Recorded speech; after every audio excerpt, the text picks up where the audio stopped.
Kawan geng beda, sampai gak sadar udah mulai. Aku lagi baca berita heboh nih soal rancangan undang-undang penghapusan kekerasan seksual yang ganti nama jadi rancangan undang-undang tindak pidana kekerasan seksual. Nah, ini jadi polemik banget tentunya di masyarakat, dan akhir-akhir ini tuh lagi banyak dibahas gitu. Biasanya kan kalau sebelumnya rancangan undang-undang penghapusan kekerasan seksual ini tuh udah 5 tahun berjalan, jadi udah banyak tuh naik turunnya. Nah, kalau misalnya kita ibaratkan sebuah bayi atau sebuah instansi gitu, kalau ganti nama kan biasanya nasi kuningan ya. Kita berharap bahwa nama ini akan membawa berkah. Nah, kalau ini kartu kuning gak sih? Nasi kuning atau kartu kuning? Kita bahas sama-sama kali ya hari ini ya. Stay tune terus.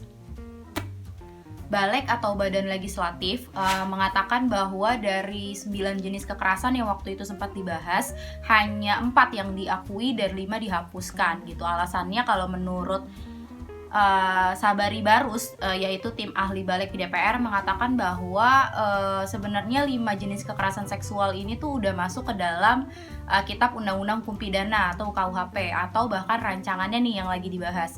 Tapi RKUHP aja masih dalam polemik juga nggak sih sama masyarakat koalisi sipil tentunya. Jadi ini akan kita bahas sama-sama. Kita akan bahas pelan-pelan satu-satu ya teman-teman, supaya di sini kita bisa saling diskusi. Berdasarkan temuan Kompas dari draft RUU PKS per September 2020 lalu, itu ada 128 pasal, dan pada RUU TPKS ini nih yang baru-baru ini hanya 43 pasal. Jadi sekitar 80-an nih yang dipangkas. Dan ini jadi polemik, ini akan berpengaruh pada substansi dan prinsip dari RUU PKS tersendiri. Nah, kalau menurut Kompas ada beberapa substansi atau prinsip yang hilang dalam RUU TPKS ini. Di antaranya yang pertama soal jaminan hak korban. Nah, di sini sebetulnya sudah ada kata-kata bahwa korban dijamin, tapi belum ada nih teknis atau pelaksanaannya seperti apa dalam perlindungan atau jaminan hak korban.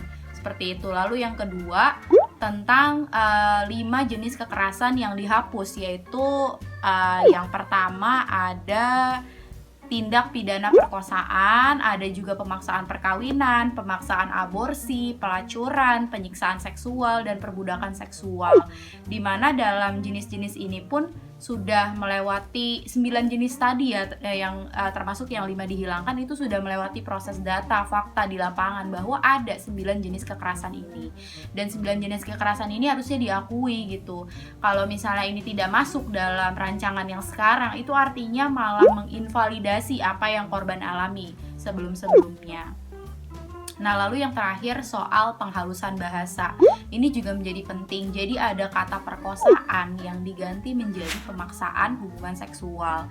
Nah, dalam kata ini itu menjadi hal yang nantinya akan berdampak negatif atau justru melanggengkan diskriminasi terhadap pelaku kekerasan seksual. Karena kalau perkosaan ya sudah, sebut saja perkosaan atau pemerkosaan. Seperti itu. Lalu ada banyak hal yang juga belum diatur dalam RUU TPKS ini. Yang pertama misalnya kosongnya tentang KBGO atau kekerasan berbasis gender online. Lalu juga tentang kekerasan seksual dalam ranah teman-teman disabilitas. Itu juga belum ada di dalam RUU TPKS tersebut. Dan kasus akhir-akhir ini juga jadi bikin kita mikir ya. Kayak contohnya kasus-kasus yang kita sering dengar akhir-akhir ini yang tentang KPI, yaitu di mana korban juga belum tahu apakah dia dapat perlindungan yang sesuai dengan hukum karena memang RUU ini juga belum disahkan. Dan juga tentang pelaku atau mantan pelaku kekerasan seksual yang berinisial SJ, yang juga disambut seakan dia hero dari hukumannya gitu ya. Dan ini menjadi hal yang sangat disayangkan gitu. Apakah kita benar-benar ingin menuju kepada Indonesia bebas dari kekerasan seksual, atau justru kita malah menuju ke melanggengkan kekerasan seksual? Menurutku ini yang perlu diperhatikan. Jadi balik lagi nih ke pertanyaan yang pertama atau diskusi yang pertama. Sebenarnya ketika kita ganti nama, apakah kita sebenarnya patut untuk memberikan nasi kuning sebagai bentuk penghargaan, atau justru kartu kuning sebagai bentuk protes kita atau peringatan kita kepada pemerintah? Rasanya aku bisa jawab kartu kuning gak sih ya.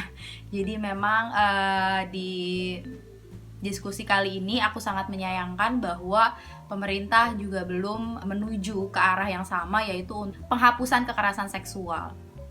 Nah, dari aku segitu dulu kawan geng beda. Jadi kita bisa berefleksi sama-sama dan kita tentunya tetap semangat, tetap berpikir positif bahwa kekerasan seksual ini akan hilang atau akan meredam di Indonesia, dan tentunya Indonesia bisa bebas dari kekerasan seksual.